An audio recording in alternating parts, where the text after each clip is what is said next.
Assalamualaikum. Salam. Ada perlu apa ya hari ni?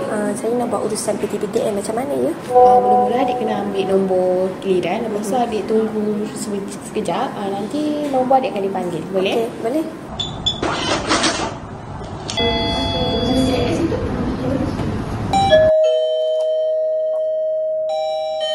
Satu, kosong, kosong, tiga, kaunter, satu. Assalamualaikum. Saya daripada pelajar TN. Saya nak buat permohonan pinjaman PTPTN. Saya nak tahu macam mana cara-cara prosedur untuk memohon pinjaman PTPTN. Ya. Waalaikumsalam. Boleh adik? Sila duduk dulu. Awak nak buat pinjaman PTPTN kan? Okey, nanti saya tambahkan prosedur dia. Okey, pertama awak kena buka akaun SSPN dulu. Tahu kan buka? Tahu. Okey, lepas tu beli nombor PIN. Kat mana saya boleh beli nombor PIN tu?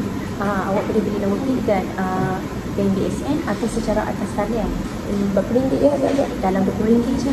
Okey, yang ketiga awak kena isi borang PTPTN secara atas talian dulu. Lepas tu tunggu dapat email diluluskan, barulah awak beri borang tu dan buat pengesahan daripada Pegawai Kerajaan atau Ketua Kampung. Lepas pada tu awak pergi stamp. Awak pergi stamp dan lengkap semua tu barulah hantar ke pihak kami. Macam mana saya nak dapatkan stamp tu? Awak boleh beli secara atas talian atau beli di pihak pos. Okey. Apa ni? Saya nak tahu berapa jumlah yang saya dapat agak-agak. Awak tak boleh tahu dulu. Awak kena tunggu email diluluskan daripada pihak kami, baru kita tahu amount banyak mana awak dapat, berapa jumlah tu. So saya nak tahu macam saya mahu PTPTN ni agak-agak bila duit tu saya boleh dapat? Dia ambil masa sebulan awak untuk proceed duit tu. Kalau minggu ni tak boleh ke? Sebab saya terdesak sangat nak guna minggu ni. Tak boleh, dia kena ikut prosedur.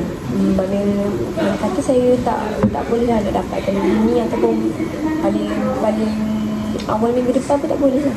Tak boleh awak, tapi awak boleh, saya boleh tolong awak isi secara atas talian dulu dekat website PTPTN. Macam mana ya? Okey, ni buka laman web ni ya. Yang macam ni, isi maklumat detail, maklumat diri awak semua. Okey, lepas tu tekan submit. Okey, bila awak dah isi lengkap semua ni, tunggu sehingga dapat email diluluskan. Lepas dapat email yang diluluskan tu, awak terus proceed borang semua tu sekali cop dan 2 stamp hasil dekat pejabat pos. Lepas tu nanti diluluskan dalam sebulan, duit terus masuk dalam akaun bank. Macam tu. Tak apalah, nak buat macam mana. Terima kasih. Sama. Terima kasih. Sama dah siap ke? Dah. Terima kasih.